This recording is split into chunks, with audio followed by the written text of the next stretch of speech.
Shield bow users have seen a considerable drop in power for 12.1, while a few lane-dominant top laners are loving the recent teleport changes. All this and much more as we update you guys on how the tier list is shaping out midway through the patch, thanks to the help of our challenger players and picking apart the most recent data.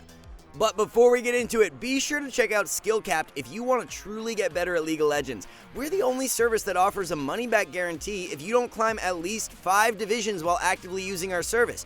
We do this because our service really does work, and if it doesn't work for you, you shouldn't pay. Learn more at the end of this video or click the link in the description below. Due in part to the teleport alterations, Gwen top lane is back in a great spot.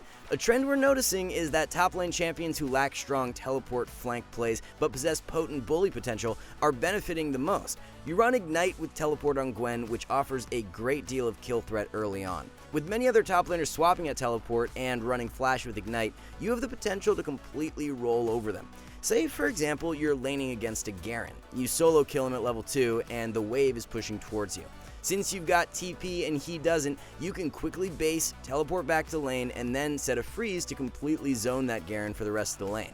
Not only are these teleport changes great for Gwen, but we can't forget she was directly buffed a few patches ago too, which is another factor in her rise. If you're getting a little tired of playing melee bruisers into Tahm Kench, then Gwen is a great solution. As a matter of fact, Gwen is one of the few top laners who's actually seeing positive results against Tahm to start Season 12. For the tier list placement, Gwen will be slotted in as a good A tier pickup in 12.1.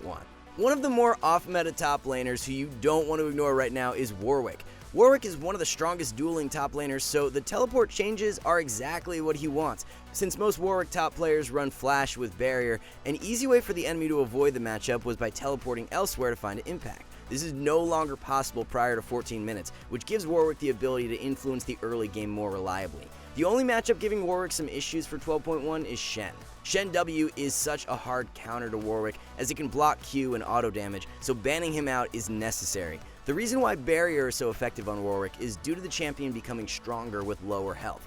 When below 25% health, you heal for 250% of the damage dealt by your passive.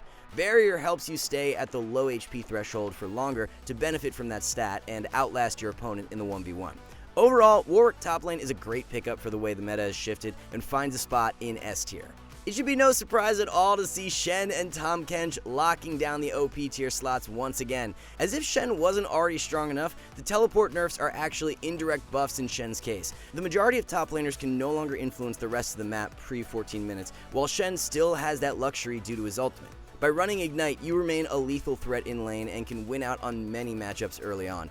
For an all-around solid solo queue top laner, nothing beats Shen in 12.1. A couple other minor adjustments to the top lane tier list include moving Graves into A tier and Yone down to C. Both champions were hit with the shield bow nerfs and are suffering as a result. Our top 3 picks to escape low elo the fastest are Teemo, Mundo, and Nasus, while Shen, Teemo, and Tahm Kench are the highest value top lane bans. In our latest edition of the new off-meta champs and builds, we featured a setup for Hecarim which has propelled him up the tier list. Chem Tank into Manamune is the core and offers a superb mix of engage power, tankiness, and damage. Everything you want in a strong fighter champion for solo queue. Both Hecarim's play rate and win rate have started shooting up thanks to this build. With Ghost, Chem Tank active, and Phase Rush as the keystone, your ability to run down anything in sight is legit. Who cares if the enemy ADC is popping off early on, as they'll have an extremely difficult time dealing with your engage throughout the game. Expect to see a lot more of the Shadow of War in the coming patches as Hecarim slots into OP tier for mid-patch. Graves' jungle had a good go at it for the past few months, but his time on top of the meta has come to a close. It was Ghostblade into Shield Bow offering ludicrous strength, but now that both items have been nerfed, Graves is no longer the powerhouse pick. Eclipse was even nerfed as well, so it seems like every viable item for Graves has been hit as of recent. By no means is Graves a terrible pickup, he's just overshadowed by other junglers as he finds a spot in A tier. For the complete jungle tier list, it's Hecarim, Vi, and Nunu as the solo queue specialists to start Season 12. Diana is performing exceptionally well thanks to the passive buffs and will be pushed one tier further into S for 12.1. As expected, the Rek'Sai nerfs were very power neutral, so she continues to remain a great S tier option. Due to the Immortal Shield Bow nerfs, we're noticing a trend where Kraken Slayer is starting to outperform on Viego. Especially over in Korea, the build of Kraken into Blade and Sterix is garnering more success and attention in 12.1. Top 3 low elo picks for jungle include Warwick, Trundle, and Nunu. High in your ban list for this patch are the 3 OP picks, being Hecarim, Vi, and Nunu. All the talk surrounds Diana jungle after the recent buffs, while many players are sleeping on Diana mid. A heavy one-shot focus build of Rocket Belt into Shadow Flame is leading to great results.